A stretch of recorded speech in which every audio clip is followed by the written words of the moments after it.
Praise Lord. നിങ്ങൾ ഒരു യഹോവ ഭക്തയാണോ അല്ല ഭക്തനാണോ? നിങ്ങൾ അനുദിന ജീവിതം എനിക്ക് ദൈവത്തെ പ്രസാദിപ്പിക്കണം, ദൈവഹിതപ്രകാരം ജീവിച്ച് കർത്താവിൻ്റെ ഇഷ്ടം ചെയ്ത് സ്വർഗരാജ്യത്തിൽ കടക്കണം, അങ്ങനെയുള്ള ചിന്തയോടെ ഓരോ ദിവസവും പരിശുദ്ധാത്മാവിനാൽ നയിക്കപ്പെട്ട് തങ്ങളെ തന്നെ പ്രാർത്ഥനയോടെ ക്രമീകരിച്ചു പോകുന്ന ഒരു വ്യക്തിയാണോ? അങ്ങയ്ക്ക് വേണ്ടിയുള്ളതാണ് ഈ ഡെക്ക്.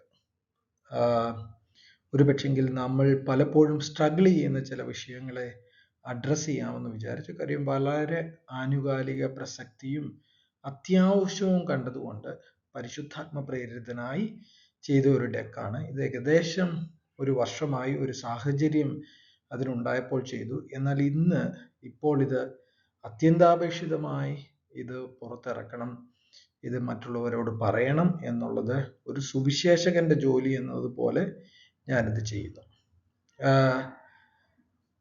ഈ സബ്ജക്റ്റിൽ മെയിനായിട്ട് നമ്മൾ അഡ്രസ്സ് ചെയ്യാൻ നോക്കുന്നത് എക്സ്റ്റേണൽ അഡോൺമെൻറ്റ്. ശരീരത്തിൽ, ദൈവത്തിൻ്റെ ആലയമായ ശരീരത്തിൽ നമുക്ക് എക്സ്റ്റേണൽ അഡോൺമെൻറ്റ് പറ്റുമോ? അത് തിരുവചന പ്രകാരം എന്താണ് വേദപുസ്തകം പറയുന്നത്? അത് പഴയ നിയമം പ്രകാരമല്ല നോക്കുന്നത്, പുതിയ നിയമം നോക്കി എന്താണ് അതിനെക്കുറിച്ച് പറയുന്നത് എന്നുള്ളതാണ് ഇവിടെ നോക്കുന്നത്. പഴയ നിയമത്തിൽ നിന്ന് ചില പെർസ്പെക്റ്റീവ്സ് ഇവിടെ കൊണ്ടുവന്നിട്ടുണ്ട്, പക്ഷേ മെയിൻ ആസ്പെക്ട്സ് പുതിയ നിയമമാണല്ലോ. നമുക്ക് അതിലേക്ക് ഞാൻ വരാം. ഈ എക്സ്റ്റേണൽ അഡോൺമെന്റ്സിനെ കുറിച്ച് സംസാരിക്കുമ്പോൾ ഞാൻ പൊതുവെ കണ്ടിട്ടുള്ള ഒരു കാര്യം, പെന്തക്കോസ്ത് സമൂഹത്തിൽ ഈ ആഭരണം വളരെ അലർജിക്കായിട്ട് ഇപ്പോഴുണ്ട്. എന്നാൽ മറ്റുള്ള കാര്യങ്ങളിൽ വളരെ കോംപ്രമൈസ് വന്നിരിക്കുന്ന ഒരു പെന്തക്കോസ്ത് സമൂഹം. ഞാൻ ഈ പെന്തക്കോസ്ത് സമൂഹം എന്ന് പറയുമ്പോൾ നിങ്ങൾ അതിനെ വ്യത്യസ്തമായി ഒന്ന് മനസ്സിലാക്കണം. ഞാൻ ആഭരണം ധരിക്കുന്നതും എക്സ്റ്റേണൽ ഓർണമെന്റ് ഒക്കെ ഓക്കെ എന്ന് പറയുന്ന പെന്തക്കോസ്ത് സമൂഹത്തെ അല്ല അഡ്രസ്സ് ചെയ്യുന്നത്. അതിനെയും പെന്തക്കോസ്ത് എന്ന് വിളിക്കുന്നെങ്കിലും അത് മറ്റൊരു സഭാവിഭാഗമെന്ന് എന്ന് വെച്ച് കരുതി ഞാൻ മാറ്റി നിർത്തുന്നു. എന്നാൽ ഞാൻ കൂടുതലായി അഡ്രസ്സ് ചെയ്യുന്നത് മുൻപ് വന്ന പോലെ ഇതര സഭകളിൽ നിന്ന് അങ്ങനെ ചെയ്തു പോകുന്ന എല്ലാ കാര്യങ്ങളും മാറിയിട്ട് ഞങ്ങൾ വേർപെട്ടവരാണ്, ഞങ്ങൾ ദൈവത്തിന് വേണ്ടി സെപ്പറേറ്റഡ് ആയിട്ട് നിൽക്കുന്നവരാണ് എന്ന് പറഞ്ഞ് ഇറങ്ങിത്തിരിച്ച് സമൂഹത്തോടാണ് അഡ്രസ്സ് ചെയ്യുന്നത്. അപ്പോൾ ചോദ്യം, നമുക്കൊരു ലിപ്സ്റ്റിക്ക് ധരിക്കാം, നമുക്ക് നെയിൽ പോളിഷ് ഇടാമോ, നമുക്ക് മേക്കപ്പ് ഇടാമോ? ആഭരണം മാത്രമല്ല, മേക്കപ്പ് നമുക്ക് എന്തെങ്കിലും എക്സ്ട്രാ ഫിറ്റ് ചെയ്യാമോ? നമുക്ക് മൂക്കുത്തി വെക്കാൻ പറ്റുമോ? നോസ് റിങ് പറ്റുമോ? നമുക്ക് ചെവിയിൽ ഒരു കടുക്കനിടാമോ? അത് സ്ത്രീക്ക് മാത്രമല്ല, ഞാനിവിടെ പർപ്പസ്ഫുള്ളി പുരുഷന്റെ ഒരു പിക്ചർ കൊണ്ടുവന്നതാണ്. കാരണം ഇപ്പോൾ സ്ത്രീകൾക്ക് അഡ്ജസ്റ്റ് ചെയ്യുമ്പോൾ നമ്മൾ പാപത്തോട് ഇച്ചിരൂടൊക്കെ നമ്മുടെ ഹൃദയം അഡ്ജസ്റ്റഡ് ആയി പുരുഷനങ്ങിടാമോ? സ്ത്രീക്ക് ഇടാമെങ്കിൽ പുരുഷനിടാൻ പറ്റാതെ വരുന്നത്. ഇടാൻ പറ്റുമോ സ്ത്രീക്കോ പുരുഷനോ? പിന്നുള്ള കാര്യം, എനിക്കിഷ്ടം പോലെ മുടി അങ്ങ് വെട്ടി ഇഷ്ടം പോലെ കാണിക്കാൻ പറ്റുമോ? അല്ല, എനിക്ക് മീശ എൻ്റെ ഇഷ്ടം പോലെ കൊണ്ടുവരാൻ പറ്റുമോ? ചിലർ മേൽമീശ വാർത്ത് വെക്കുന്നു, അല്ലെങ്കിൽ ഫ്രഞ്ച് താടി വെക്കുന്നു. പല പല കാര്യങ്ങളാണല്ലോ ഇപ്പോൾ ഉള്ളത്. ഞാൻ ഒരു പയ്യനെ ക്രിസ്തീയ കോളത്തിൽ കണ്ടപ്പം അവന് മീശയില്ല, പക്ഷെങ്കിൽ താടി വെച്ചിട്ടുണ്ട് ഇവിടെ ഇങ്ങനെ മാത്രമായിട്ട്. ചില കുട്ടികളാണെങ്കിൽ ഫാഷൻ കുടുംബം തന്നെ ഇങ്ങനെ 2-3 വരയായിട്ട് ഇടാറുണ്ട്. പല പല കാര്യങ്ങൾ. അതൊക്കെ ചെയ്യാമോ? പിന്നെ നമുക്ക് ശരീരത്തിൽ ടാറ്റു ചെയ്യാമോ? ഞാനിവിടെ ക്രോസിൻ്റെ ഒരു ടാറ്റു കൊണ്ടുവന്നതാ. ഇച്ചിരി ഒന്ന് ലൈറ്റ് ആക്കുമോ എന്ന് ചിന്തിക്കാൻ വേണ്ടി. എന്തെങ്കിലും ടാറ്റു എനിക്ക് ശരീരത്തിൽ ചെയ്യാമോ? ക്രോസ് പോട്ടെ, എന്തെങ്കിലും ചെയ്യാമോ? വാക്യം എഴുതിയ ടാറ്റു ചെയ്യാൻ പറ്റും. പിന്നെ അടുത്തത്, എൻ്റെ മുടി കളർ ചെയ്യാൻ പറ്റും. എനിക്ക് തോന്നുന്ന കളർ, മെയിൻലി അത് നിങ്ങൾക്കൊക്കെ അറിയാവുന്ന പോലെ ലേഡീസ് ആയിരിക്കും കളറിങ് ചെയ്യുന്നത്, പുരുഷന്മാരും ഇപ്പോൾ ചെയ്യുന്നവരുണ്ട്. മുടി കളർ ചെയ്യാമോ? ഇതൊക്കെയാണ് മെയിനായിട്ടുള്ള ചോദ്യങ്ങൾ. ഇതിനപ്പുറത്ത് ശരീരവുമായി ബന്ധപ്പെട്ട അതിൻ്റെ എക്സ്റ്റേണൽ ആയിട്ടുള്ള അഡോൺമെന്റിൽ ഞാൻ ഏതെങ്കിലും മിസ് ചെയ്തിട്ടുണ്ടെങ്കിൽ അതൊക്കെ നിങ്ങളങ്ങ് ആഡ് ചെയ്തു. ഇതെല്ലാം ദൈവവചന പ്രകാരം ശരിയാണോ? അങ്ങനെ ഞാൻ ചെയ്യാൻ പാടില്ല എന്ന് പറയുന്നത് എന്തുകൊണ്ടാണ്? അല്ലെങ്കിൽ ചെയ്യരുത് എന്ന് എന്തുകൊണ്ടാണ് വേദപുസ്തകത്തിൽ നിന്ന് നമ്മൾ വിശ്വസിക്കുന്നത്? ഞാൻ തുടർന്നുള്ള ഭാഗങ്ങൾ പറയുന്നതിന് മുമ്പ് ചില കാര്യങ്ങളൊന്ന് പറഞ്ഞോട്ടെ. ഞാൻ മുമ്പ് പറഞ്ഞതുപോലെ ഈ ക്രിസ്തീയ സമൂഹത്തിൽ തന്നെ അല്ലെങ്കിൽ ലോകത്തിൽ തന്നെ പല ബിലീഫ്സ് ഉണ്ട്. ഞങ്ങൾ അല്പം വ്യത്യസ്തമായി നിൽക്കുന്നു. ഞങ്ങൾ വിശ്വസിക്കുന്നത് വേദപുസ്തക പ്രകാരം ഇതൊക്കെ പാപമാണെന്ന്. അങ്ങനെ ചിന്തിക്കാനുള്ള അനുവാദം മറ്റുള്ളവർക്ക് അല്ലെന്ന് ചിന്തിക്കാനുള്ള അനുവാദം ഉള്ളതുപോലെ തന്നെ ദൈവം ഈ ഭൂമിയിൽ അനുവാദം തന്നിട്ടുണ്ടല്ലോ, അങ്ങനെ ചിന്തിക്കുന്നു. അതുകൊണ്ട് നിങ്ങളെല്ലാവരും നശിപ്പിച്ചു കളയണം എന്നോ ഉള്ള ചിന്താഗതിയുള്ളവരല്ല. അങ്ങനെയല്ലാത്തവരെ അവരുടെ ബിലീഫിൽ നിന്നോട്ട്. എന്നാൽ അങ്ങനെ മാറി നിന്നെങ്കിലേ ഒരു ഒരു ഒരു ഒരു പരമാർത്ഥ ഹൃദയത്തോടെ ഭക്തനായി നിന്നെങ്കിലേ കർത്താവിന്റെ രാജ്യത്ത് പോകത്തുള്ളൂ എന്ന് ഞങ്ങൾ വിശ്വസിക്കുന്നു. ആ വിശ്വാസം മാത്രം പറയാനാണ് ഈ ഡെക്ക് ഉപയോഗിക്കുന്നത്. അതുകൊണ്ടല്ല, നിങ്ങൾ അങ്ങനെയല്ല വിശ്വസിക്കുന്നെങ്കിൽ അങ്ങനെ അല്ലാത്ത വിശ്വാസത്തിൽ നിങ്ങൾക്ക് തുടരാനുള്ള അനുവാദമുണ്ട്. എങ്കിലും ഞാൻ ഈ പറയുന്ന ഡെക്ക് കേട്ടതിന് ശേഷം അങ്ങനെയുള്ള ആരെങ്കിലും മാനസാന്തരത്തിലേക്ക് നയിക്കപ്പെടണം എന്നും ഞാൻ ആഗ്രഹിക്കുന്നുണ്ട്, ഒരു പരമാർത്ഥ ഹൃദയത്തോടെ. പിന്നെ ഈ ഡെക്ക് എന്ന് പറയുന്നത് കർത്താവായ യേശുക്രിസ്തുവിനെ സ്വന്തം രക്ഷിതാവായി സ്വീകരിച്ചിട്ട് ലോർഡ്ഷിപ്പ് കംപ്ലീറ്റ്ലി ദൈവത്തിന്റെ കരങ്ങളിൽ കൊടുത്തിട്ട്, ഇനി മുതൽ ഞാനല്ല, ക്രിസ്തു എന്നിൽ ജീവിക്കുന്നു, ജഡത്തെ അതിന്റെ രാഗമോഹത്തോടുകൂടെ ക്രൂശിച്ച്, ഫ്ലഷിന്റെ സകല പാഷനും ക്രൂശിച്ച്, മരിച്ച് സ്നാനത്തോടുകൂടെ മരിച്ചിട്ട് അടക്കപ്പെടുന്ന വ്യക്തിയും മരിക്കാതെ അടക്കപ്പെടുന്ന വ്യക്തിയും തമ്മിൽ വ്യത്യാസമുണ്ട്. അത് മനസ്സിലാക്കാൻ വേണ്ടി ഒരു വാക്യം പറയുന്നു. മരിച്ചിട്ട് നമ്മുടെ ഫിസിക്കലി മരിക്കുന്ന ഒരു വ്യക്തിയെ നമ്മൾ നോക്കുമ്പോൾ, ആ മരിച്ച വ്യക്തിയുടെ മുഖത്തൊരു കണ്ണാടി ഇരിപ്പുണ്ടെങ്കിൽ ആ കണ്ണാടി എടുത്തു മാറ്റിയാൽ മരിച്ച വ്യക്തി നമ്മുടെ കയ്യെ കയറി പിടിക്കത്തില്ല. മരിക്കാത്ത വ്യക്തിയാണ് നിങ്ങൾ ശരീരത്തിൽ എന്തെങ്കിലും ഉള്ളതിലൊന്ന് കയറി പിടിക്കുകയോ ചേഞ്ച് ചെയ്യുകയോ ചെയ്താൽ അപ്പോൾ തന്നെ പിടിക്കുക. എന്തുകൊണ്ടാണ്? മരിച്ചിട്ടില്ല.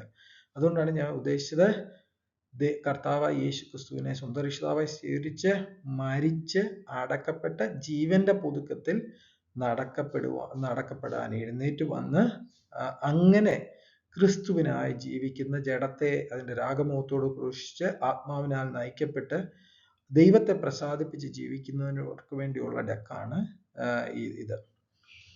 ഈ ഡെക്കിന്റെ ഓവറോൾ സ്കോപ്പ് എന്ന് പറയുന്നത്, അതായത് തേർഡ് പോയിന്റ് പ്രത്യേകം ശ്രദ്ധിക്കുക, ശരീരം എന്നുള്ള ഒരൊറ്റ പെർസ്പെക്റ്റീവിൽ നിന്നുകൊണ്ട് ശരീരത്തിലെ അലങ്കാരങ്ങൾ എന്നുള്ള ഒരു കാര്യം മാത്രമാണ് ഡിസ്കസ് ചെയ്യുന്നത്.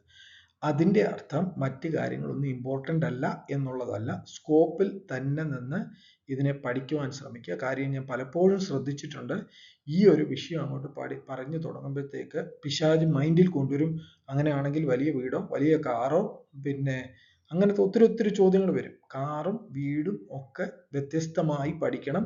അത് ശരീരമല്ല, ശരീരം വ്യത്യസ്തമായി പഠിക്കണം. അത് ശരീരത്തിന്റെ അഡോൺമെന്റ് എന്നുള്ള സബ്ജക്റ്റ് നമുക്ക് അടുത്ത സബ്ജക്റ്റ് ഡിസ്കസ് ചെയ്യാം. വേറെ അല്ല, മറ്റുള്ള സബ്ജക്റ്റ് ഉണ്ടെങ്കിൽ അതിന് വ്യത്യസ്തമായി പഠിക്കണം. എൻ്റെ ഇന്നത്തെ പരിശുദ്ധാത്മാവ് തന്നേക്കുന്ന വിഷയം ശരീരം എന്നുള്ളതാണ്. അതിലേക്ക് ഞാൻ കടക്കട്ടെ. ഒന്നാമത്തെ നമ്മൾ ചിന്തിക്കേണ്ടുന്ന കാര്യം നാം ആരാണെന്നുള്ളതാണ്. നാം ആരാണെന്ന് യഹോവ ഭക്തൻ അല്ലെ ദൈവത്തിന്റെ പൈതൽ എന്നൊക്കെ വിളിക്കപ്പെടുന്ന നമ്മളെ കുറെ വാക്കുകൾ കൊണ്ട് പുതിയ നിയമം ഡിഫൈൻ ചെയ്യുന്നുണ്ട്. പുതിയ നിയമത്തിലെ ഏറ്റവും കൂടുതൽ, അല്ലെങ്കിൽ പെന്തക്കോസ് ഉപദേശത്തിലെ ഏറ്റവും കീ ആയിട്ടുള്ള ഒരു പില്ലറാണ് ബി സെപ്പറേറ്റ് എന്നുള്ളത്. ഈ ബി സെപ്പറേറ്റഡ് എന്നുള്ള ഒരു കീ പില്ലറിലാണ് ഏറ്റവും കൂടുതൽ പൈശാചികൻ പോലും വെറുക്കുന്ന ഒരു കാര്യം. നമുക്ക് പല ഡോക്ട്രിനൽ ബേസ് ഉണ്ടെങ്കിലും ബി സെപ്പറേറ്റഡ് എന്ന് പറയുന്ന കാര്യത്തെ കോംപ്രമൈസ്ഡ് ആക്കിയാണ് മറ്റ് ഭാഗങ്ങൾ, ഞാൻ പഴയ സഭകളെ കുറിച്ചല്ല പറയുന്നത്, ഇപ്പോഴിവിടെ വായിക്കുന്ന സോ കോൾഡ് പെന്തക്കോസ്റ്റൽ ചർച്ചസ് ഉണ്ടായേക്കുന്നത് it's no need to be separated. നമുക്ക് ഈ ലോകത്തിൽ നിന്നുകൊണ്ട് ക്രിസ്തുവിന്റെ സ്നേഹത്തിൽ നിന്നാൽ മതി, ക്രിസ്തുവിനെ അംഗീകരിച്ചാൽ മതി എന്നൊക്കെയുള്ള ആശയമുള്ളതാണ്. അതിൽ നിന്ന് വ്യത്യാസമാണ് നമ്മൾ പഠിച്ചിരുന്നത്. നമ്മൾ പഠിച്ചു വന്നതും നമ്മൾ വിശ്വസിക്കുന്നതുമായ ഒരു പ്രമാണം, നാം ദൈവത്തിനു വേണ്ടി മാറ്റിവെക്കപ്പെട്ട ഒരു പ്രത്യേക വിഭാഗമാണെന്നുള്ളതാണ്. പെന്തക്കോസുകാരെന്നല്ല, കർത്താവിനെ അന്വേഷിച്ച് ജീവിക്കുന്ന ഏത് വ്യക്തിയും, അതിന് പെന്തക്കോസ് എന്ന് പേരിടുകയൊന്നും വേണ്ട, പെന്തക്കോസ് സമൂഹം അങ്ങനെയായിരുന്നു. അങ്ങനെ ജീവിക്കുന്നവർ ഒരു സെപ്പറേറ്റഡ് സമൂഹമാണ്. ഈ സെപ്പറേഷന് വേണ്ടി പുതിയ നിയമത്തിൽ തന്നെ ബി സെപ്പറേറ്റ് എന്ന് പറഞ്ഞ് തന്നെ പല വാക്യങ്ങളുണ്ട്. എന്നാൽ ഞാൻ ചില വാക്യങ്ങളൊന്ന് എടുത്തുകൊള്ളട്ടെ. ഈ ഹീബ്രു വേർഡ് നമ്മൾ പല സ്ഥലങ്ങളിൽ ഞാൻ വിശുദ്ധനായിരിക്കുന്ന പോലെ നിങ്ങൾ വിശുദ്ധരായിരിപ്പീൻ, വിശുദ്ധ ജീവിതം നയിക്കണം, വിശുദ്ധ സഹോദരന്മാരെ സ്വർഗീയ വീളിക്ക് ഓഹരിക്കാരെ, ഇങ്ങനെ പല ഇടങ്ങളിൽ നമ്മൾ വിശുദ്ധിയെ കുറിച്ചുള്ള വാക്കുകൾ കേട്ടിട്ടുണ്ട്. ഈ വിശുദ്ധി എന്നുള്ള വാക്ക്, എബ്രായ വാക്ക് literal meaning separate or set apart or dedicated or consecrated to God. ദൈവത്തിനു വേണ്ടി വേർപെടുത്തി നിർത്തിയിരിക്കുന്ന ഒരു പ്രത്യേക സമൂഹത്തെയാണ് ഹോളി പീപ്പിൾ അല്ലെ വിശുദ്ധന്മാര് എന്ന് എടുത്തു പറയുന്ന വാക്ക് വേദപുസ്തകം ഉപയോഗിച്ചിരിക്കുന്നത്. അല്ലാതെ തന്നെ ബി സെപ്പറേറ്റഡ് എന്ന് തന്നെ വേദപുസ്തകത്തിൽ പുതിയ നിയമത്തിൽ തന്നെ വാക്യങ്ങളുണ്ട്. അപ്പോൾ ഭക്തനായ ഒരു മനുഷ്യൻ, it's holy one, separated for God. Holy എന്ന് പറയുന്നതും സെപ്പറേറ്റ്.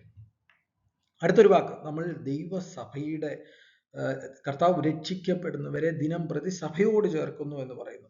അപ്പോൾ നമ്മൾ രക്ഷിക്കപ്പെടുമ്പോൾ സഭയിലേക്ക് വരുന്നു. എന്താണ് ഈ സഭ? സഭ എന്ന് പറയുന്നത് ഒരു പ്രത്യേക ഉദ്ദേശത്തിന് വേണ്ടി, അതിന്റെ മീനിങ് ആണ് പറയുന്നത്, പ്രത്യേക ഉദ്ദേശത്തിന് വേണ്ടി വിളിച്ച് വേർതിരിക്കപ്പെട്ട ജനസമൂഹം, called out ones, separated ones for God. അപ്പോൾ ഒരു ഭക്തൻ അല്ല ഭക്ത എന്ന് പറയുന്നത് കർത്താവിന് വേണ്ടി പ്രത്യേകം വിളിച്ച് വേർതിരിക്കപ്പെട്ടിരിക്കുന്ന ഒരു സമൂഹമാണ്. അങ്ങനെയുള്ള ഒരു സെറ്റ് ഓഫ് പീപ്പിളിനെയാണ് ഞാൻ ഭക്തനാണ്, ഞാൻ ഭക്തയാണ്, ഞാൻ ദൈവ പൈതലാണ് എന്നൊക്കെയുള്ള വിളിക്ക് ഓഹരിക്കാരായിരിക്കുന്നത്. ഞാൻ ഈ പറയുന്ന വാക്യങ്ങളിൽ നിന്ന് വിട്ട് തന്നെ പുതിയ നിയമ പുസ്തകം ഈ ഒരു കോണ്ടെക്സ്റ്റിൽ ഒന്ന് വായിച്ചു നോക്കുക, സെപ്പറേഷൻ എത്രത്തോളം ദൈവവചനം പറയുന്നുണ്ടെന്നുള്ളത്. പഴയ നിയമത്തിലെ ഒരു വാക്ക് ഞാൻ 1-2 വാക്കുകൾ കടമെടുക്കുന്നു. ഇതാ തനിച്ചു പാർക്കുന്ന ഒരു ജനം ജാതികളുടെ കൂട്ടത്തിൽ എണ്ണപ്പെട്ടിട്ടില്ല എന്ന് പറഞ്ഞു കഴിഞ്ഞാൽ കർത്താവിന് വേണ്ടി, ദൈവത്തിന് വേണ്ടി മാറി നിൽക്കുന്ന ഒരു ജനത്തെക്കുറിച്ചാണ്, ഇസ്രായേലിനെ കുറിച്ച് ഒരിക്കൽ പറയുന്നത്. 4-ാം സങ്കീർത്തനത്തിൽ നമ്മൾ പറയുന്നു, യഹോവ ഭക്തനെ തനിക്ക് വേർതിരിച്ചിരിക്കുന്നു എന്നറിവിൻ. ഒരു ഭക്തനായിരിക്കുമ്പോൾ പിന്നെ അടുത്ത സ്റ്റെപ്പ് എന്ന് പറയുന്നത്, എൻ്റെ ഇടയ്ക്ക് ഒരു ഫോൺ വന്നിരുന്നു. അപ്പം യഹോവ ഭക്തനെ തനിക്ക് വേർതിരിച്ചിരിക്കുന്നു എന്ന് അറിവീൻ എന്ന് 4-ാം സങ്കീർത്തനത്തിൽ പറയുന്നു. ഞാൻ യഹോവയോട് വിളിച്ചപേക്ഷിക്കുമ്പോൾ അവൻ കേൾക്കും. നമ്മൾ 86-ാം സങ്കീർത്തനത്തിന്റെ 11-ാം വാക്യത്തിൽ പറയുന്നു, അതേ ഭക്തനെ, പിന്നെ ദാവീദാണ് ഇവിടെ പറയുന്നത്, യഹോവേ നിന്റെ വഴി എന്നെ അറിയിക്കണം. ഈ യഹോവ ഭക്തനായി കഴിഞ്ഞു കഴിഞ്ഞാൽ പിന്നെ അന്വേഷിക്കുന്നത് മുഴുവൻ വഴിയാണ്, ദൈവത്തിന്റെ വഴി, ദൈവത്തിന്റെ ഇഷ്ടം. യഹോവേ നിന്റെ വഴി എന്നെ അറിയിക്കണമേ, എന്നാൽ ഞാൻ നിന്റെ സത്യത്തിൽ നടക്കും. നിന്നെ ഭയപ്പെടുവാൻ തക്കോണം എൻ്റെ ഹൃദയത്തെ ഏകാഗ്രമാക്കണമേ. അപ്പോൾ യഹോവ ഭക്തനായിരിക്കുന്നവൻ ദൈവത്തിന്റെ വഴി അന്വേഷിക്കും. അവൻ വേർപെട്ടവനാണ്, അവൻ ദൈവത്തെ ഭയപ്പെട്ട് ജീവിക്കുന്ന ഒരു വ്യക്തിയാണ്. ഇനിയും നമ്മൾ യഹോവ ഭക്തൻ വേർപെട്ട് നിൽക്കണം എന്നുള്ളത് നമ്മൾ പഠിച്ചു. ഇനിയും വേർപാട് ഒരു യഹോവ ഭക്തനിൽ ഏതൊക്കെ മേഖലകളിൽ വേണം? 1 തെസ്സലോനിക്കർ 5:23 വായിക്കുന്നു, may your whole spirit and soul and body be kept blameless at the coming of our Lord Jesus Christ. നിങ്ങളുടെ ദേഹവും ദേഹിയും ആത്മാവും ഒരുപോലെ അനന്യമായ അവന്റെ വരവെങ്കിൽ കാണപ്പെടണം. അപ്പൊ നമ്മുടെ ഫോക്കസ് എവിടെയാണ്? ബോഡി. നമ്മുടെ ശരീരം ദൈവത്തിന്റെ, ഞാൻ മുമ്പ് പറഞ്ഞതുപോലെ ആത്മാവും ദേഹിയും ഒരുപോലെ ഇമ്പോർട്ടൻ്റ് ആണ്. നമ്മുടെ ഫോക്കസ് ഇപ്പോൾ ബോഡിയിലായതുകൊണ്ട് ദൈവത്തിന്റെ വചനം, പുതിയ നിയമ വചനം, ബോഡി എന്ന് പറയുന്നത് സെപ്പറേറ്റഡ് ആയിട്ട്, ദേഹോഭക്തന്റെ ബോഡി സെപ്പറേറ്റഡ് ആയിട്ട് കാത്തു സൂക്ഷിക്കേണ്ടുന്ന ആവശ്യകതയുണ്ട്. അത് അടുത്ത വാക്യങ്ങളിൽ നമ്മൾ ഇതിന്റെ കൂടുതൽ കാര്യങ്ങളെ മനസ്സിലാക്കുവാൻ തക്കോണം ദൈവം ഇടയാക്കട്ടെ. ഇനിയും ഞാൻ ഈ വാക്യങ്ങളിൽ പുതിയ നിയമ പുസ്തകത്തിൽ ശരീരത്തെക്കുറിച്ചുള്ള വാക്യങ്ങൾ കൊണ്ടുവരാം. പക്ഷെങ്കിൽ നമ്മൾ ഈ സബ്ജക്റ്റിലേക്ക് വരുമ്പോൾ നമുക്ക് പെട്ടെന്ന് ചോദ്യങ്ങൾ വരുന്ന ഒരു ഒന്നാമത്തെ ചോദ്യമാണ്, ശരിക്കും ദൈവം പുതിയ നിയമ പുസ്തകത്തിൽ ഇങ്ങനെ ധരിക്കരുത്, ഇങ്ങനെ ചെയ്യരുത്, ശരീരത്തെ അലങ്കരിക്കരുത് എന്നൊക്കെ പറഞ്ഞ വാക്യങ്ങളുണ്ടോ എന്ന് നമുക്ക് ന്യായമായിട്ട് ഇതുപോലെ ന്യായമായിട്ടുള്ള ചോദ്യങ്ങൾ വരാം. അപ്പം നമുക്ക് അടുത്തൊരു ചിന്ത വരുന്നത്, അത് മാത്രമല്ല, ഇതേപോലെ ഒരു ചോദ്യം നമ്മൾ മുൻപ് ശ്രദ്ധിച്ചിട്ടുണ്ട്. ആദാമിനോടും ഹവ്വയോടും ഉള്ള ബന്ധത്തിൽ സാത്താൻ ഏദൻ തോട്ടത്തിൽ വന്ന് ചോദിക്കുന്നുണ്ട്, ശരിക്കും അങ്ങനെ പിന്നെ ആ വൃക്ഷത്തിന്റെ ഫലം തിന്നരുതെന്ന് പറഞ്ഞിട്ടുണ്ടോ? Did God really say that you must not eat from the tree in the garden എന്ന് ചോദിച്ച പോലെ അതുപോലുള്ളൊരു ചോദ്യം ഈ കാലഘട്ടത്തിൽ ശരിക്കും ഉണ്ടോ? പിന്നെ ജെറി ബ്രദർ അങ്ങനെ ഉണ്ടോ എന്നൊക്കെ ചോദിക്കുന്ന ഒരു ചോദ്യം. അപ്പം ഒരു കൗണ്ടർ ക്വസ്റ്റ്യൻ, അങ്ങനെ നിങ്ങൾ ഈ വേദപുസ്തകത്തിൽ ഉണ്ടോ അങ്ങനെ ധരിക്കരുത്, അങ്ങനെ ചെയ്യരുത് എന്നൊക്കെ പുതിയ നിയമത്തിലുണ്ടോ എന്ന് ചോദിക്കുന്നുണ്ട്. ഒരു തിരിച്ചൊരു ചോദ്യം ചിന്തിക്കാൻ വേണ്ടി ചോദിക്കുന്നു എന്നുള്ളതേ ഉള്ളൂ. ഈ ചോദ്യത്തിന് ചോദ്യം ഇട്ട് ഞാൻ മിടുക്കനൊന്നും ആകാൻ വേണ്ടിയല്ല. പക്ഷെങ്കിൽ വാസ്തവമായി പരമാർത്ഥതയോടെ ഇതിനെ പിൻപറ്റുന്ന ഒരു വ്യക്തിയോട് ഞാൻ ചോദിക്കുന്നു, വേദപുസ്തകത്തിൽ അങ്ങനെ അലങ്കരിക്കാൻ വാക്യമുണ്ടോ? ഊരാൻ വാക്യം പറയുന്നതിന് മുമ്പോ അങ്ങനെ ചെയ്യരുതെന്ന് പറയുന്നതിന് മുമ്പോ പുതിയ നിയമ പുസ്തകത്തിൽ, ഞാൻ പുതിയ നിയമമാണ് ഫോക്കസ്ഡ്, പഴയ നിയമത്തിൽ നിന്ന് പറഞ്ഞാൽ അതെല്ലാം കൂടെ പഴയ നിയമമാണ് എന്ന് പറഞ്ഞ് ഒഴിവാക്കും. അതുകൊണ്ടാണ് പഴയ നിയമത്തിൽ നിന്ന് ഞാൻ ചെറുതായിട്ട് പറയുന്നുണ്ട് എന്നിട്ട് വിട്ട് കളയുന്നുണ്ട് ഭാഗം. പുതിയ നിയമത്തിൽ ധരിക്കാൻ വാക്യമുണ്ടോ? ധരിച്ചോ, നിങ്ങൾക്ക് ഇങ്ങനെ ചെയ്തോ, നിങ്ങൾ പെയിന്റ് ചെയ്തോ, നിങ്ങളുടെ നെയിൽ പോളിഷ് അടിച്ചോ, ഇങ്ങനെയൊക്കെയുള്ള വാക്യങ്ങളുണ്ടോ വേദപുസ്തകത്തിൽ? പിന്നെ അങ്ങനെ ഉണ്ടെങ്കിൽ, അങ്ങനെ വാക്യം ഉണ്ടെങ്കിൽ, നിങ്ങൾ കണ്ടിട്ടുണ്ടെങ്കിൽ അതിനെന്തോ ലിമിറ്റ് പറഞ്ഞിട്ടുള്ളത്? അപ്പൊ പുതിയ നിയമത്തിൽ നോക്കിയാൽ ഒരൊറ്റ വാക്യം പോലും വേദപുസ്തകത്തിൽ ധരിക്കാൻ പറഞ്ഞിട്ടില്ല. അപ്പം ശരീരം എന്നുള്ളത്, ഞാൻ അടുത്ത വാക്യങ്ങളിൽ വരും, എന്നാൽ ഒരു വാക്യം ഞാൻ ഇവിടെ നേരത്തെ പറയുന്നു. ശരീരം എന്നുള്ളത് പുതിയ നിയമ പുസ്തകത്തിൽ ദൈവത്തിന്റെ ആലയമാണെന്ന് പറഞ്ഞു.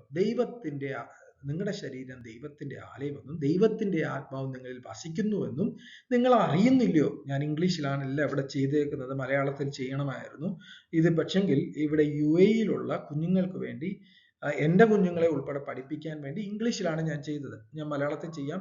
ഇനി ഇത് ഇംഗ്ലീഷിൽ തന്നെ പിന്നെ പറഞ്ഞും ഞാൻ ഇത് ഈ ഒരു ടെക്ക് ചെയ്യണമെന്ന് വിചാരിക്കുന്നു. ആദ്യം മലയാളത്തിൽ നിന്ന് ശ്രദ്ധിക്കുക.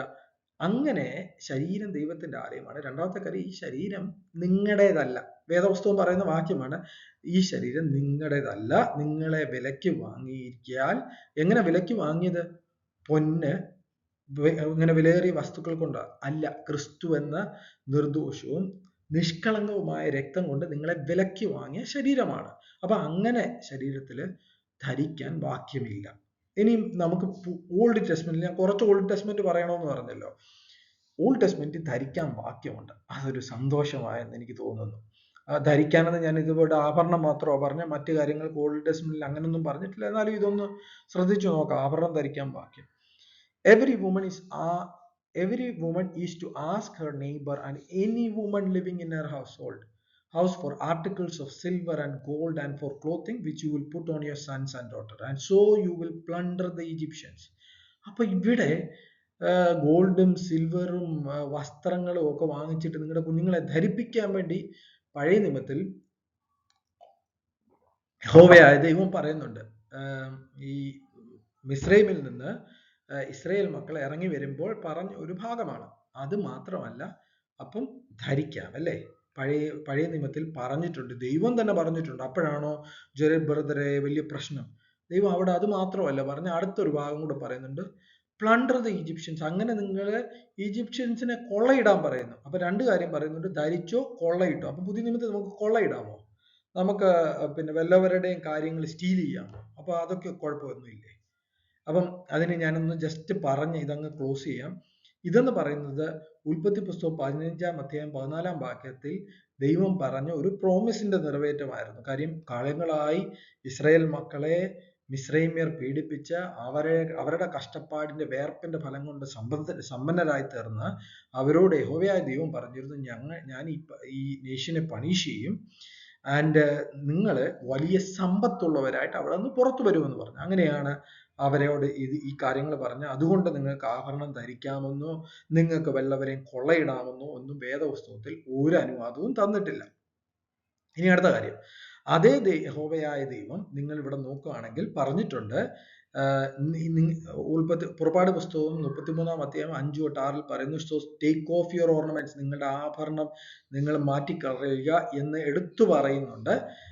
നിങ്ങൾ എന്തോ സ്റ്റിഫ് നെക്ക് പീപ്പിൾ, എങ്ങനെയായിരുന്നു മലയാളം വേർഡ് ഞാൻ വിട്ടുപോയി, നിങ്ങൾ അങ്ങനെ ദൈവത്തോട് റിബൽഡ് ആയിട്ടുള്ള പീപ്പിളാണ്, അതുകൊണ്ട് ഞാൻ നിങ്ങളുടെ കൂടെ നടക്കത്തില്ലെന്ന് മോശയോട് പറയുന്നു. മോശ എന്നിട്ട് പിന്നെ ചോദിക്കുന്നുണ്ട്, തിരുസാന്നിധ്യം എന്നോടുകൂടെ വരുന്നില്ലെങ്കിൽ നീ അയക്കരുതേ എന്നൊക്കെ പറയുന്നുണ്ട്. അപ്പൊ ഇങ്ങനെ പറയുന്നിടത്ത് വെച്ച് പറയുന്നു, അവസാനം ഇസ്രായേൽ മക്കൾ ആവരണം അവിടം തൊട്ട് ധരിച്ചിട്ടില്ലെന്ന് വാക്യമുണ്ട്. വായിച്ചു നോക്കിയാൽ മതി, പുറപ്പാട് പുസ്തകം 33-ാം അധ്യായം 5-6 വരെ. പഴയ നിയമം അല്ല നമ്മുടെ ആധാരം, പുതിയ നിയമമാണ്. അതുകൊണ്ട് ഞാൻ പഴയ നിയമം വിടുന്നു. കാര്യം പണ്ട് പഴയ നിയമത്തിൽ നിന്ന് പറയുമ്പോഴത്തേക്ക് പുതിയ നിയമത്തിന്റെ സഭയ്ക്ക് പഴയ നിയമത്തിന്റെ എന്തോ കാര്യമാവുള്ള എന്നൊക്കെ ഒരു ചോദ്യം വരും. അതുകൊണ്ട് പഴയ നിയമത്തിൽ നിന്ന് വിട്ടിട്ട് പുതിയ നിയമത്തിലേക്ക് നമുക്ക് വരാം.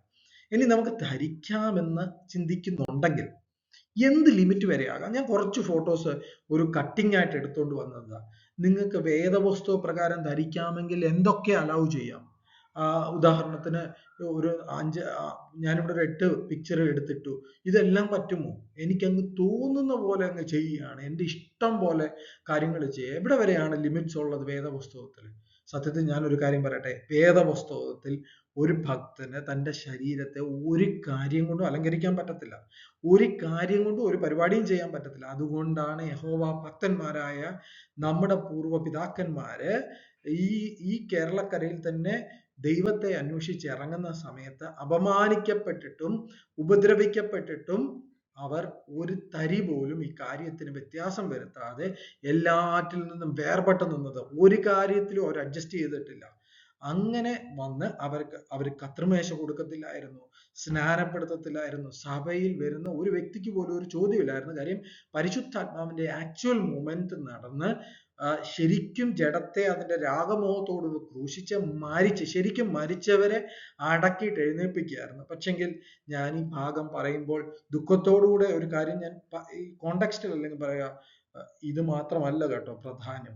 ഇതൊരു ചെറിയ കാര്യം. യഹോവ ഭക്തനെ സംബന്ധിച്ചിടത്തോളം തൻ്റെ ശരീരത്തെ അലങ്കരിക്കാതെ സൂക്ഷിക്കണമെന്ന് പറയുന്നത്, താൻ ഭക്തനാണെങ്കിൽ, താൻ ദൈവത്തിനു വേണ്ടി ദൈവത്തെ പ്രസാദിപ്പിച്ച് ജീവിക്കുന്നവനാണെങ്കിൽ ഒരു ബുദ്ധിമുട്ടും വരത്തില്ല.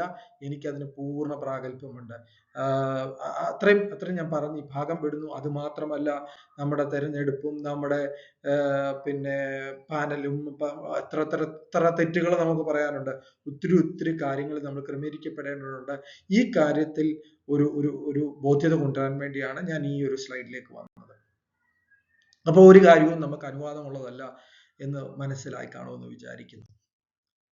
ഇനി നമുക്ക് ഈ പുതിയ നിയമ പുസ്തകത്തിൽ ഈ ശരീരത്തെക്കുറിച്ച്, ദൈവത്തിന്റെ ആലയത്തെക്കുറിച്ച് എന്താണ് പുതിയ നിയമ പുസ്തകം പറയുന്നത്? ഈ ശരീരം എന്ന് പറയുന്ന ഫോക്കസിലേക്ക് ഞാൻ വന്നപ്പോൾ ഞാൻ കുറച്ച് വാക്യങ്ങൾ എടുത്തിട്ടുണ്ട്. ഒത്തിരി സമയം ചിലവഴിച്ച് നിങ്ങളുടെ സമയങ്ങളെ മെനക്കെടുത്താതെ ഈ വാക്യം നിങ്ങൾ തന്നെ വായിച്ചാൽ മതി. ഞാൻ അതിന്റെ മെയിൻ പോയിന്റ്സ് റൈറ്റ് സൈഡിൽ എടുത്തെഴുതിയിട്ടുണ്ട്. 1 കൊരിന്ത്യർ 6:19 പറയുന്നുണ്ട്, നിങ്ങളുടെ ശരീരം ദൈവത്തിന്റെ ആലയമാണെന്ന് പറയുന്നു. അടുത്ത വാക്യം പറയുന്നു, അത് നിങ്ങളുടേതല്ലെന്ന് പറയുന്നു. It's not your own. നിങ്ങൾ ആ വാക്ക് അതുപോലെ നോക്കണേ.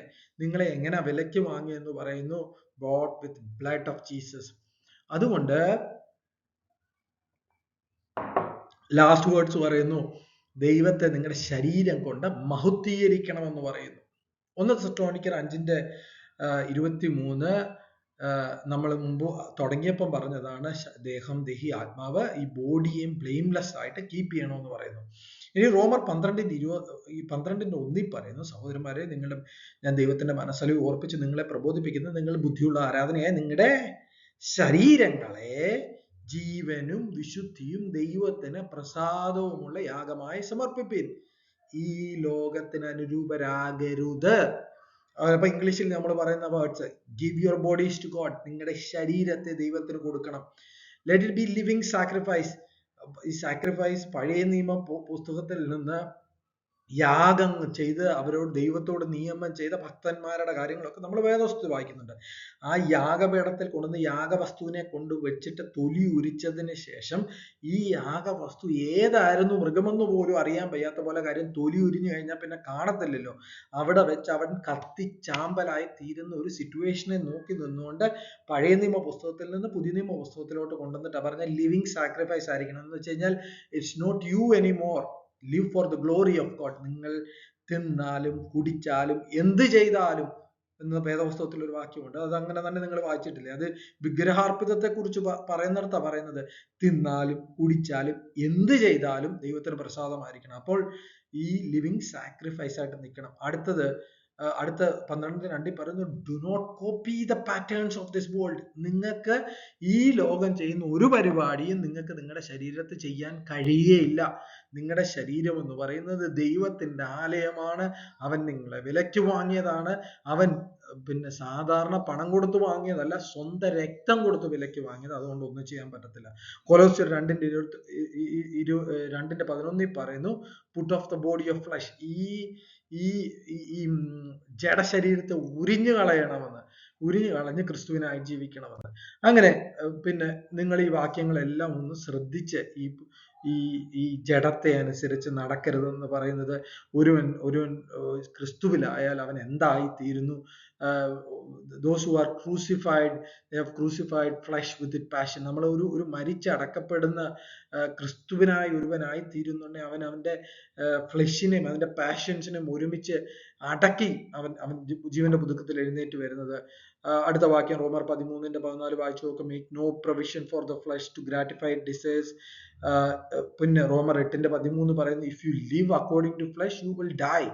Puttu the deeds of the body. പിന്നെ carnal mind, enmity to God. ഇതെല്ലാം ഈ വാക്യങ്ങളൊക്കെ നിങ്ങളൊന്ന് വായിച്ചു നോക്കിയാൽ മതി. ഇത് ജസ്റ്റ് ഒന്ന് സമയം അധികം ഇതിൽ ചെലവഴിക്കാതെ, വാക്യങ്ങളാണല്ലോ, ദൈവത്തിന്റെ പരിശുദ്ധാത്മാവിനാൽ നിയന്ത്രിക്കപ്പെടുന്നവർക്ക് ഈ വാക്യങ്ങൾ വായിക്കുമ്പോൾ ആത്മാവ് തന്നെ അവർക്കത് പറഞ്ഞു കൊടുക്കും. ഇത് കുഞ്ഞുങ്ങളോട്, കാര്യം വരും തലമുറയോട് ഇത് പറഞ്ഞു കൊടുക്കേണ്ടെന്ന് അത്യന്താപേക്ഷിതമായി. കാര്യം കാണുന്നത് മുഴുവൻ നമ്മുടെ ദൈവദാസന്മാര് പോലും വളരെ ദുഃഖം തോന്നുന്ന രീതിയിൽ സകലത്തെയും അഡ്ജസ്റ്റ് ചെയ്യുന്നു. അവരൊരു ഇമേജ് ഉണ്ടാക്കിയിരിക്കുന്നു, അവരെ എന്നിട്ട് പിശാച് ഉപയോഗിക്കുന്നു. അപ്പം ഞാൻ വളരെ ബഹുമാനിക്കുന്ന ഒരു ദേവദാസനുണ്ട്.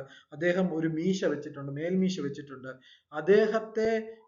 ഇപ്പം അദ്ദേഹത്തിന്റെ പ്രസംഗം കേൾക്കുമ്പോൾ നല്ലതായിട്ട് അദ്ദേഹം സ്ട്രക്ചേർഡ് ആയിട്ട് ദൈവവചനം പറയുന്ന ഒരു വ്യക്തിയാണ്. എന്നാൽ അദ്ദേഹം മേൽമീശ വെച്ചേക്കുന്നു, മറ്റൊരു വ്യക്തി ഫ്രഞ്ച് താടി വെച്ചേക്കുന്നു. ഈ കുഞ്ഞുങ്ങൾ വരുന്നുണ്ട്, ഇവിടെ 3-4 വരെയും മീശ വടിച്ചിട്ട് ഇവിടെ വെക്കുന്നു. ഇതെല്ലാം കൂടെ കാണുമ്പോൾ നമ്മൾ പലപ്പോഴും ചിന്തിക്കും, ഇന്ന ദൈവദാസൻ, അയ്യോ ആ ദൈവദാസൻ അങ്ങനെ വെച്ചിട്ടുണ്ടോ, അല്ലെങ്കിൽ ആ ദൈവദാസൻ ആ മീറ്റിങ്ങിൽ അറ്റൻഡ് ചെയ്തോ, അവർക്ക് തെറ്റ് പറ്റത്തില്ല. നിങ്ങളൊരു കാര്യം ആലോചിക്കണം, ഈ പെന്തക്കോസ്ത് സമൂഹം എന്ന് പറയുന്നത് ചെറിയൊരു സമൂഹമാണ്. ഏറ്റവും കൂടുതൽ ക്രിസ്തീയ സമൂഹം ഏതാണെന്നറിയാമോ? കത്തോലിക്ക സമൂഹം. അപ്പം നമ്മുടെ ഞാൻ കത്തോലിക്കരെ കുറ്റപ്പെടുത്തുകയല്ല. ആരെങ്കിലും ഇത് കാണുന്നുണ്ടെങ്കിൽ എന്നോട് ക്ഷമിക്കുക. ഞങ്ങൾ കത്തോലിക്കരിൽ നിന്ന് വ്യത്യസ്തരായി ഇറങ്ങി വന്നതുകൊണ്ട് ഞാൻ കത്തോലിക്ക സമൂഹത്തെ ഞാൻ ഒന്ന് ഉദാഹരണത്തിന് എടുത്തെന്നുള്ളതേ ഉള്ളൂ. എന്നോട് വളരെ ക്ഷമിക്കണം. അപ്പൊ കത്തോലിക്ക സമൂഹത്തെ നോക്കുമ്പോൾ ഏറ്റവും വലിയൊരു ക്രിസ്തീയ സമൂഹമാണ്. അപ്പൊ കത്തോലിക്ക സഭയിൽ ഇരിക്കുന്ന ഒരു വ്യക്തി എന്തുവാ നമ്മൾ ഈ വിശ്വാസ സ്നാനം, നമ്മൾ എന്തിനാ ഈ വേർപാടിനെ കുറിച്ചൊക്കെ പറയുമ്പോൾ അവർ പറയും, അങ്ങനെ പോപ്പിന് തെറ്റൊന്നും പറ്റത്തില്ല, ഞങ്ങളുടെ നേതാക്കന്മാർക്ക്, ഞങ്ങളുടെ അച്ഛനുണ്ടല്ലോ, ഞങ്ങളുടെ തിരുമേനിക്ക് തെറ്റ് പറ്റത്തില്ല എന്ന് പറയുന്നത് പോലെ പെന്തക്കോസ്തുകാർക്ക് ഇപ്പോൾ ഒരു ഫീലിംഗ് ഉണ്ട്. കുറെ പേരെ ഇമേജ് ആയിട്ട് എടുത്തു വെച്ചിട്ടുണ്ട്. ഇന്ന പാസ്റ്റർ, അയ്യോ അവിടുത്തെ വലിയ വലിയ പ്രസംഗകനായിരുന്നു, ഞാൻ അറിയാതെ പോലും വാക്കുകളിൽ ഒരാളെ പോയിന്റ് ചെയ്യാതിരിക്കാൻ വേണ്ടിയും ഒരാളെ പേരെടുക്കാതിരിക്കാൻ വേണ്ടിയുമാണ് ഞാൻ ശ്രദ്ധിക്കുന്നത്. എന്നാൽ നിങ്ങൾ അങ്ങനെ നോക്കി ഒരു വ്യക്തിയെ പഠിക്കരുത്. ഒരു വ്യക്തിയും ലോകത്തിൽ ജഡവാസം എടുത്ത ഒരു വ്യക്തിയെയും നിങ്ങൾ നോക്കി പഠിക്കാൻ ശ്രമിക്കരുത്. എന്നാൽ വേദപുസ്തകം എടുത്ത്, അല്ലെങ്കിൽ സമൂഹം എത്ര ആളുകള് ഇതിനെ ഫോളോ ചെയ്യുന്നെന്ന് നോക്കേണ്ട ആവശ്യമില്ല. വേദപുസ്തകത്തിലെ വാക്യങ്ങളെ നിങ്ങൾ മറക്കല്ലേ. ചെറിയ ആട്ടിൻകൂട്ടമേ ഭയപ്പെടരുത്. പിന്നെ അന്ത്യകാലത്തിന്റെ ലക്ഷണങ്ങൾ പറഞ്ഞപ്പോൾ പിന്നെ ഞാൻ ഭൂമിയിൽ വരുമ്പോൾ ഒരു വിശ്വാസിയെ കണ്ടെത്തുമോ എന്നൊക്കെ പറയുന്നുണ്ട്. ഇപ്പൊ നമുക്ക് ഭയങ്കര റിവൈവൽ ഇപ്പം വരാൻ പോകുന്നു എന്നൊക്കെ പറയുന്നത് വളരെ നല്ല, നമുക്ക് സന്തോഷം തോന്നുന്ന ഒരു കാര്യമാണ്. എന്നാൽ അന്ത്യകാലം വരുമ്പോൾ വിശ്വാസ ത്യാഗം സംഭവിക്കുമെന്ന് മനസ്സിലാക്കുക. അത് നമ്മുടെ കൂടെ നിന്ന് നമ്മളെ ഇതുവരെ നടത്തിക്കൊണ്ടുവന്ന ഇടയൻ അങ്ങ് കോംപ്രമൈസ് ആയിരുന്നോട്ടെ, കേട്ട് അവരെ നോക്കിയിട്ട് പറയുക, ദൈവത്തോട് ദുഃഖത്തോട് പറയുക, കർത്താപ്പച്ച അദ്ദേഹം വീഴുന്നു, എനിക്ക് പറഞ്ഞാൽ അതൊന്നും മനസ്സിലാകാൻ പറ്റുന്നില്ല, ആ സ്റ്റേജിൽ എത്തിയെന്ന് പറഞ്ഞിട്ട് പറയുക, ഞാൻ അവരെ പിൻപറ്റത്തില്ല. ഞാൻ എൻ്റെ ദൈവത്തിന് വേണ്ടി. യോശുവയും കാലേബിനെ കുറിച്ച് യഹോവയായ ദൈവം ഒരു സാക്ഷ്യം പറഞ്ഞത് നിങ്ങൾക്ക് ഓർമ്മയുണ്ടല്ലോ, അവർക്ക് വേറൊരു സ്വഭാവം ഉണ്ടെന്ന്. എന്ന് പറയുന്നത് പോലെ വേറൊരു സ്വഭാവത്തിന് വേണ്ടി നിൽക്കുമ്പോഴാണ് യഹോവ ഭക്തൻ എന്നുള്ള ഒരു ലേബല് യഹോവയായ ദൈവം തരും. എന്നിട്ട് അവിടെ വെച്ച് യഹോവ ഭക്തനായി കഴിയുമ്പം പിന്നെ പാട്ട് പാടുമ്പം സിംഹത്തിന്റെ ഗുഹയിൽ എനിക്ക് ഏകിയാലും അഗ്നിയിൽ എന്നെ വലിച്ചെറിഞ്ഞാലും എന്നൊക്കെ പാടുമ്പം പ്രാഗൽഭ്യം തോന്നും. അല്ലാതെ പാടുന്നത് കൊണ്ടും നമ്മളിങ്ങനെ കുറച്ച് നമുക്ക് അഗ്നിയിൽ 4 നാലാമനായിട്ട് ഇറങ്ങി വരുമെന്നൊക്കെ പറയുന്നതിനകത്തൊക്കെ ഒരു എക്സൈറ്റ്മെന്റ് ഉണ്ടെന്നുള്ളതേ ഉള്ളൂ. ശരിക്കും യഹോവ ഭക്തനായിട്ട് നിന്നാൽ ദൈവം നമ്മുടെ എല്ലാ വിഷയത്തിന്മേലും ക്രമീകരണം ഉണ്ടാക്കുന്ന ഒരു ദൈവമാണ്.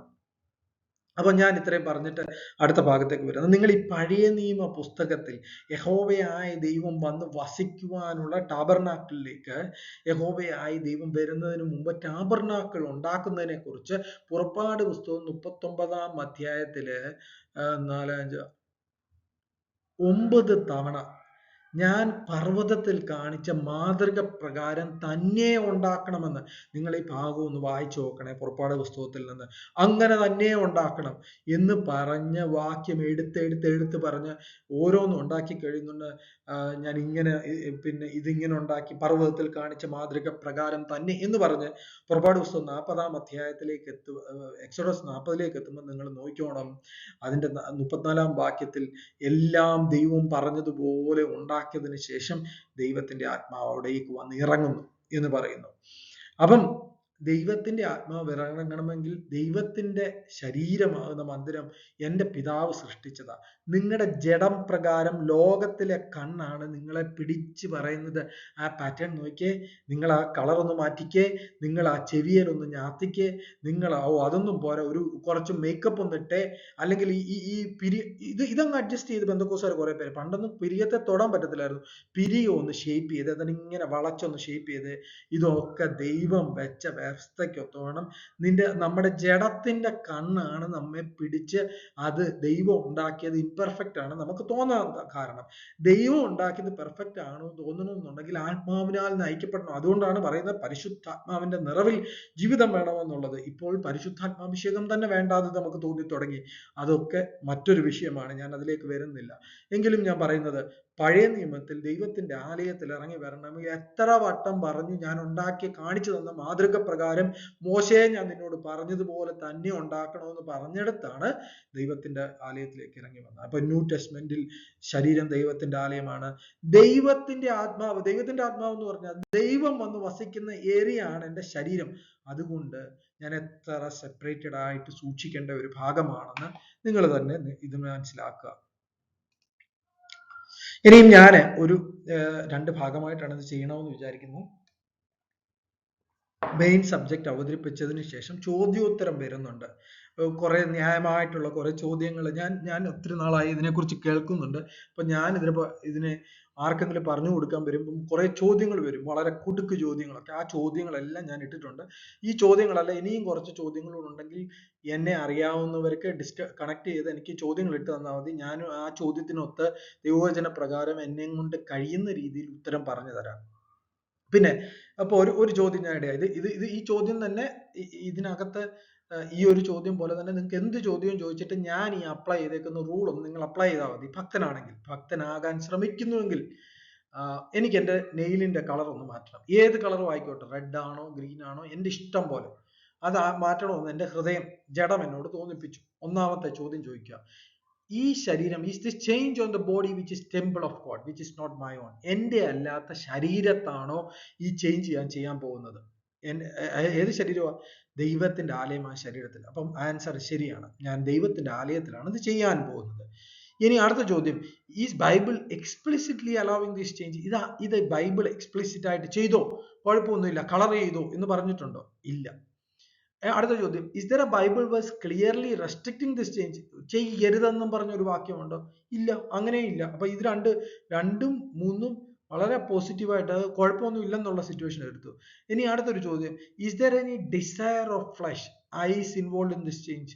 നമ്മൾ മുമ്പത്തെ വാക്യങ്ങൾ, ഞാൻ 2 പേജിൽ കാണിച്ച വാക്യങ്ങളുണ്ടല്ലോ, പിന്നെ ഡിസയർ ഓഫ് ഐസ്, പിന്നെ ഡിസയർ ഓഫ് ഫ്ലാഷ്, പിന്നെ പ്രൈഡ് ഓഫ് ലൈഫ്, ഇതൊക്കെ ദൈവത്തിൽ നിന്നുള്ളതല്ലെന്ന് പറയുന്നത്. അപ്പൊ ഇതുമല്ലോ ഉളവായിട്ടുണ്ടോ ഇതിനകത്ത്?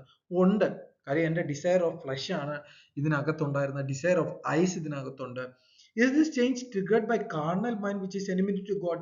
ഈ ഈ കാർണൽ മൈൻഡാണോ, ജഡ സ്വഭാവമാണോ എന്നെ ഇത് ചെയ്യാൻ ഉപയോഗിക്കുന്നത്, അതോ പരിശുദ്ധാത്മാവാണോ എന്നോട് പറയുന്നത് പോയി മോനെ ഈ കളർ ഒന്ന് മാറ്റി വേറൊരു കളർ ഒന്ന് അടിച്ചിട്ട് വന്നേ, പിന്നെ പോരാ ഞാൻ ഉണ്ടാക്കിയതൊന്നും അങ്ങോട്ട് ശരിയായിട്ടില്ല എന്ന് പറയുന്നത് ദൈവത്തിന്റെ പരിശുദ്ധാത്മാവാണെന്ന് പറയുന്നത്. പിന്നെ അടുത്തത്, ഈ ചേഞ്ച് ചെയ്യാൻ ഉണ്ടാക്കുന്നത്, ഞാൻ മുമ്പേ പറഞ്ഞല്ലോ, തിന്നാലും കുടിച്ചാലും എന്ത് ചെയ്താലും ദൈവത്തിന് പ്രസാദമാണോ എന്നുള്ളത്. അപ്പൊ ഈ ശരീരത്തിന് ഞാൻ ഈ കളർ ഉണ്ടാക്കുന്നത് ദൈവത്തെ മൗത്തീകരിക്കുവാനാണോ? ഞാൻ ഈ കളർ ചെയ്യുന്നുണ്ട്, ദൈവമേ ഇങ്ങനെ കൈ പൊക്കിയിട്ട് ദൈവമേ പരിശുദ്ധനായ ദൈവമേ സ്തോത്രം സ്തോത്രം ഹല്ലേലൂയ എന്ന് പറയുമ്പോൾ ഈ കളർ കാണിച്ചിട്ട്, ദൈവമേ നീ ചെയ്തത്, നീ കലാകാരനാണ്, നീയാണ് എന്നെ സൃഷ്ടിച്ചത്, പക്ഷെങ്കിൽ ഇതിനകത്ത് ഒരു ചെറിയ ഇൻപെർഫെക്ഷൻ ഉണ്ടായിരുന്നു, ഞാനത് ഫിക്സ് ചെയ്തിട്ടുണ്ട്, കുഴപ്പമൊന്നുമില്ല, സ്തോത്രം സ്തോത്രം എന്ന് പറയുന്നത് ഇത് ദൈവത്തെ ഗ്ലോറിഫൈ ചെയ്യാൻ വേണ്ടിയാണോ? അല്ല, അല്ല. അടുത്തത്, is this copying a pattern of the world? റോമാലേഖനം 12:2 പറയുന്ന പോലെ do not conform to the pattern. ഇത് പാറ്റേൺ ഓഫ് ദ വേൾഡ് ആണോ? തീർച്ചയായിട്ടും ആണ്. അപ്പൊ ഇത്രയും ചോദ്യങ്ങളിൽ നിന്ന് തന്നെ നിങ്ങൾക്ക് ഉത്തരം കിട്ടി. ഭക്തനാണോ, ഭക്തയാണോ, ക്രിസ്തുവിന് വേണ്ടി ജീവിക്കുന്ന ദൈവവൈതലാണോ? ഒറ്റയടിക്ക് പറയും, ഇല്ല ഞാൻ ചെയ്യത്തില്ല, ഞാൻ എൻ്റെ ദൈവത്തിന്റെ ആലയമായിരിക്കുന്ന ശരീരത്തിൽ ഞാൻ ഒരു പണിയും ചെയ്യത്തില്ല എന്ന് പറഞ്ഞു മാറും. ഇതേ ചോദ്യം എന്ത് പുറത്ത് ചെയ്യാൻ വന്നാലും ചെയ്തു നോക്കിയാൽ മതി. അപ്പം നിങ്ങൾക്ക് ഈസി ആയിട്ട് ഇതിനെ ഓവർകം ചെയ്യുവാനും പിശാചിന് മുമ്പിൽ ജയിക്കാനും ഇടയായി തീരും. ഇനിയും ഞാൻ കുറച്ച് അഡീഷണൽ വേഴ്സസ്, ഈ വേഴ്സസ് ഒന്നും ആവശ്യമൊന്നുമില്ല, എന്നാൽ ഞാൻ ഈ പുതിയ നിയമത്തിൽ നിന്ന് കുറച്ച് കോണ്ടെക്സ്റ്റിൽ കുറച്ച് വേഴ്സസ് കൊണ്ടുവരാം. ഇതൊന്നും ഇല്ലെങ്കിൽ പോലും പിന്നെ എനിക്ക് ഭക്തനായി നിൽക്കുന്ന എനിക്ക് ഇത് പാപമാണെന്ന് മനസ്സിലാക്കാനുള്ളതിലുള്ള, ഭക്തനായിരിക്കുന്ന ആർക്കും ഇത് പാപമാണെന്ന് മനസ്സിലാക്കാനുള്ളതില്ല, എന്നാലും കുറച്ച് വേഴ്സസ് ഒന്ന് ചിന്തയ്ക്ക് വേണ്ടി കൊണ്ടുവരിക. ഇവിടെ നോക്കിയാൽ നാം പുതിയ നിയമസഭയിൽ ഒരു വ്യക്തി പോലും ആഭരണം ധരിച്ചതായിട്ട് വേദപുസ്തകത്തിലില്ല. അപ്പോൾ നിങ്ങൾക്ക് പെട്ടെന്ന് ചില ചോദ്യങ്ങൾ വരും. മോതിരം ഇട്ടുകൊടുത്തതും പിന്നീട് പല ചോദ്യങ്ങൾ വരുന്നുണ്ട്. മാറത്ത് പൊൻകച്ച കെട്ടി ക്രിസ്തു, ഇതെല്ലാം ചോദ്യോത്തര വേളയില്ല. ഞാൻ ഇപ്പോൾ സെപ്പറേറ്റ് ഒരു എപ്പിസോഡ് ചെയ്യുന്നുണ്ട്, കാര്യം ഇത് ലെങ്തി ആയി പോകും, അല്ലെങ്കിൽ അവിടെ വെച്ച് നമുക്ക് ഡിസ്കസ് ചെയ്യാം. പക്ഷേ ഞാൻ പറയുന്ന സ്റ്റേറ്റ്മെന്റ് പുതിയ നിയമത്തിൽ ഒരിടത്തു പോലും ഭക്തരായ വ്യക്തികൾ, വിശ്വാസികൾ ആഭരണം ധരിച്ചതായിട്ട് വേദപുസ്തകത്തിൽ ഇല്ല. യേശുവിനെ നോക്കുക, യേശുവിനെ ക്രൂശിക്കുമ്പോൾ അവന്റെ വസ്ത്രം പകുത്തെടുത്തു എന്നെല്ലാം പറയുന്നിടത്ത് ഒരിടത്തു പോലും ആഭരണത്തിന്റെ കാര്യങ്ങൾ പറയുന്നില്ല. അദ്ദേഹം എന്തെങ്കിലും എക്സ്പെൻസീവ് കാര്യങ്ങൾ ധരിച്ചിരുന്നുവെങ്കിൽ പറഞ്ഞേനെ. അത് മാത്രമല്ല, യേശുവിന് അത് കിട്ടാനുള്ള സാധ്യതകളും കൂടുതലായിരുന്നു. കാര്യം അദ്ദേഹം സൗഖ്യമാക്കിയവരും അദ്ദേഹത്തെ പിൻപറ്റിവരും അദ്ദേഹത്തിന് ആഭരണങ്ങളൊക്കെ കൊണ്ടു കൊടുക്കാമായിരുന്നു. ഇതൊന്നും പറഞ്ഞിട്ടില്ല. അപ്പം എൻ്റെ നാഥൻ ധരിച്ചിട്ടില്ലായിരുന്നു. അദ്ദേഹത്തിന്റെ ശിഷ്യന്മാരുടെ കാര്യങ്ങൾ പറയുന്നത് യേശു ഒരിടത്ത് വെച്ച് പറയുന്നുണ്ട്, നിങ്ങൾ നിങ്ങളുടെ വസ്ത്രം വിറ്റ് വാൾ കൊള്ളട്ടെ എന്നൊരു കോണ്ടെക്സ്റ്റ് പറയുന്നുണ്ട്. അതിനകത്ത് പോലും വിലപ്പെട്ട എന്തെങ്കിലും സാധനങ്ങൾ അവരുടെ കരങ്ങളിൽ ഉണ്ടായിരുന്നുവെങ്കിൽ അത് വിറ്റിട്ട് പോയി വാൾ കൊള്ളട്ടെ എന്ന് പറഞ്ഞേനെ. ഏർലി ചർച്ചസ് നോക്ക്, പരിശുദ്ധാത്മാവിഷയം പ്രാപിച്ചെടുത്ത് വിറ്റുകൊടുത്തതിനകത്ത് ഈ വിധ കാര്യങ്ങൾ അവർ ധരിച്ചിരുന്നു, അത് ഊരിയെടുത്ത് കൊടുക്കുന്നു എന്നൊന്നും പറഞ്ഞിട്ടില്ല. ഇതൊക്കെ ഒരു ജസ്റ്റ് എക്സ്റ്റേണൽ അഡീഷണൽ എവിഡൻസ് എന്നുള്ള രീതിയിലേ പറയുന്നുള്ളൂ.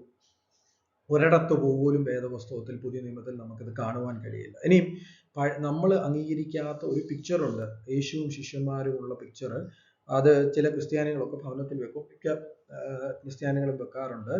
ആ പിക്ചറിനകത്ത് 13ാം സെഞ്ചുറിയിൽ യേശുവിനെ കാണാതെയും യേശുവിൻ്റെ ശിഷ്യന്മാരെ കാണാതെയും വരച്ച കലാകാരൻ വരച്ചപ്പോൾ തന്നെ യേശുവിനോ ശിഷ്യന്മാർക്കോ യേശുവിൻ്റെ അമ്മയായ മറിയയ്ക്കോ അവിടെ ഒരാഭരണങ്ങളും ഇട്ട് കൊടുത്തിട്ടില്ല. നിങ്ങൾ ആലോചിക്കണം, ആ കാലഘട്ടത്തിൽ വരയ്ക്കുന്ന പിക്ചറുകളൊക്കെ ഈ നമ്മുടെ ഈ നാട്ടിലെ ദേവന്മാരെയോ ഒക്കെ നോക്കി വരയ്ക്കുമ്പോൾ അവർക്ക് കംപ്ലീറ്റ് എന്തെങ്കിലുമൊക്കെ ആഭരണങ്ങളൊക്കെ ഇട്ടാണ് അലങ്കരിച്ചാണ് ഇടാറുള്ളത്. എന്നാൽ യേശുവിൻ്റെയോ ശിഷ്യന്മാരുടെയോ അമ്മയുടെയോ പിക്ചറിൽ ഒരിക്കൽ പോലും ഒരു കലാകാരൻ പോലും ചെയ്തിട്ടില്ല.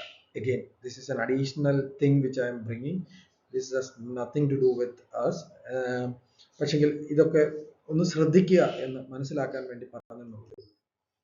2 അപ്പോസ്തലന്മാർ വേദപുസ്തകത്തിൽ ഈ കാര്യത്തെക്കുറിച്ച് പറയുന്നുണ്ട്. This is again an additional evidence, nothing to do with ഇപ്പം ഇവിടെ ലിപ്സ്റ്റിക് ഇടുന്ന കാര്യമോ നെയിൽ പോളിഷ് ഇടുന്ന കാര്യമോ ഒന്നും പറഞ്ഞിട്ടില്ല. അതെല്ലാം ശരീരം ദൈവത്തിന്റെ ആലയം എന്നുള്ള രീതിയിൽ നമുക്കത് മനസ്സിലാക്കാം.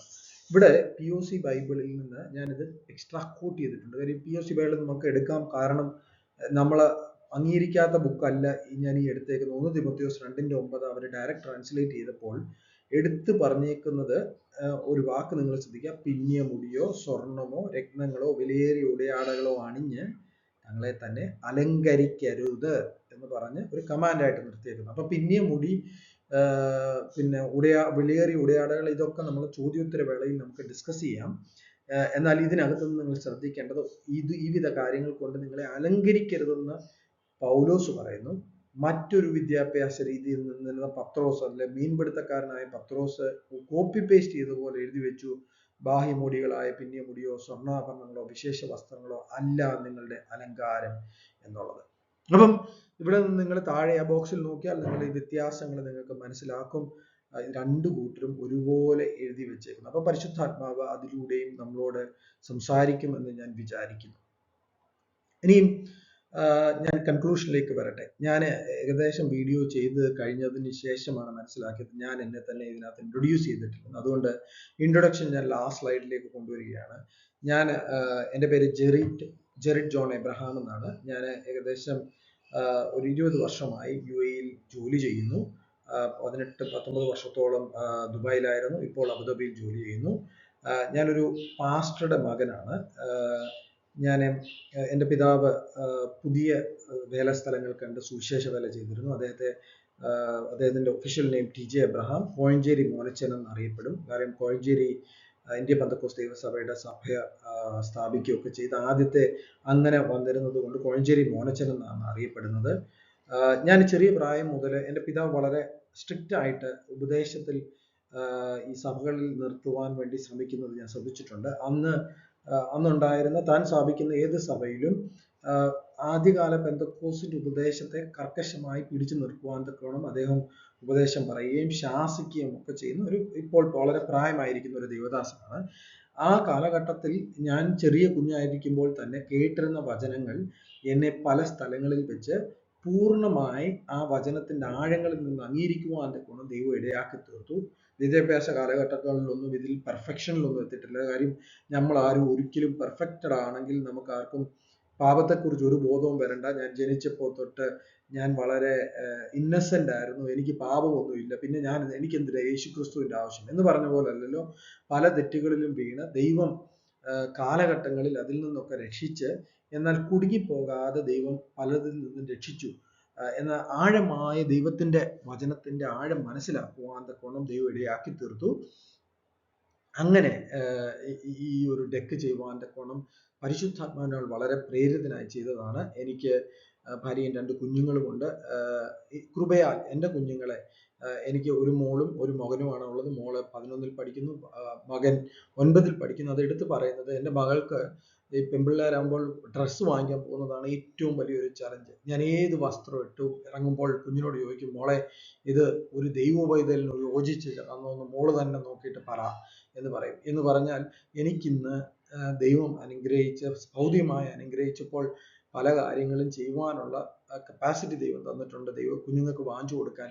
എന്നാൽ ഒരിക്കൽ പോലും ഞാൻ ചെറിയ പ്രായത്തിൽ എനിക്ക് വീട്ടിൽ കടമായി ഞാൻ ദൈവത്തോട് കരഞ്ഞ, ദൈവമേ എന്നെ അനുഗ്രഹിക്കണേ എന്ന് പ്രാർത്ഥിക്കുമ്പോൾ ഞാൻ പറയുന്ന ഒരു വാക്കുണ്ടായിരുന്നു, കർത്താവേ എന്നെ എവിടെ വെച്ച് നീ അനുഗ്രഹിച്ചാലും, ഭൗതികമായി അനുഗ്രഹിച്ചാലും അങ്ങേ വിട്ടുപോകുന്ന ഒരു ലെവലിലേക്കോ, ഞാൻ കേട്ട ഈ സത്യത്തിൽ നിന്ന് അഗൻസ്റ്റ് ആയിട്ട് അങ്ങേ ഗ്ലോറിഫൈ ചെയ്യാതെ അങ്ങേ കോപിപ്പിക്കുന്ന ലെവലിൽ എനിക്കുണ്ടാകുന്ന തലമുറയോ എൻ്റെ ഭാര്യയോ ഒന്നും അങ്ങേ കോപിപ്പിക്കുവാനിടയാക്കരുത്. അങ്ങനെയുള്ള വഴികളിലേക്ക് എന്നെ നടത്താവേ, ഞാൻ യഹോവ ഭക്തനായിരിക്കാൻ എന്നെ ഇടയാക്കണേ എന്ന് ഞാൻ പ്രാർത്ഥിക്കുമായിരുന്നു. എന്നെ ദൈവം അങ്ങനെ സഹായിച്ചു. ഇതുവരെ കൃപയാൽ ദൈവത്തിന് വേണ്ടി നിൽക്കുന്നു. എൻ്റെ തലമുറയും അങ്ങനെ നിർത്തുവാൻ ശ്രമിക്കുന്നു. അതാണ് എൻ്റെ സമ്മറി. ഞാൻ സത്യത്തിൽ ഈ വീഡിയോ ചെയ്യുമ്പോൾ ആദ്യം വോയിസ് മാത്രം പറയാമെന്ന് വിചാരിച്ചു. പക്ഷെങ്കിൽ അറ്റൻഷൻ അത്രയും കിട്ടത്തില്ലെന്ന് തോന്നിയതുകൊണ്ടാണ് ഞാൻ എൻ്റെ ഫേസ് കാണിച്ചിത് പറയുന്നത്. തുടർന്ന് ഞാൻ ഒരു Q&A എപ്പിസോഡ് സെപ്പറേറ്റ് ആയിട്ട് ചെയ്യാമെന്ന് വിചാരിക്കുന്നു. അല്ലെങ്കിൽ ഇതൊരു ലെങ്തി ആയി, ഇപ്പോൾ തന്നെ 43 മിനിറ്റ്സ് ആയല്ലോ. അപ്പം ഇനിയും ലെങ്തി ആകാതിരിക്കുവാൻ തക്കോണം ഞാൻ Q&A സെക്ഷനിൽ ഓൾമോസ്റ്റ് ഞാൻ ഫേസ് ചെയ്തിരുന്ന ക്വസ്റ്റ്യൻസ്, എൻ്റെ ചെറിയ പ്രായത്തിൽ എൻ്റെ മുമ്പിൽ ഉണ്ടായിരുന്ന ചോദ്യങ്ങൾ, ഇതെല്ലാം അവിടെ കവർ ചെയ്യാമെന്ന് ചിന്തിക്കുന്നു. ദൈവം നിങ്ങളെ അനുഗ്രഹിക്കട്ടെ. ഈ ഒരു വീഡിയോ ഞാൻ ഒരു സുവിശേഷന്റെ പ്രവൃത്തി ചെയ്യുന്നെന്ന് വിചാരിക്കുന്നു. ഇത് നിങ്ങൾക്കും നിങ്ങളുടെ തലമുറകൾക്കും അനുഗ്രഹമായി തീരട്ടെ. ഈ പാപത്തിൽ നിന്ന് ഈ അന്ത്യകാലത്ത് നിൽക്കുന്നവർക്ക് കൂടുതൽ ബലം തരാൻ വേണ്ടി ദൈവം ഈ സ്ലൈഡുകൾ ദൈവം ഇടയാക്കട്ടെ. ഈ വീഡിയോ നിങ്ങളെ സഹായിക്കട്ടെ എന്ന് പറഞ്ഞുകൊണ്ട് എൻ്റെ വാക്കുകളെ ഞാൻ ചുരുക്കുന്നു. നന്ദി. Thank you.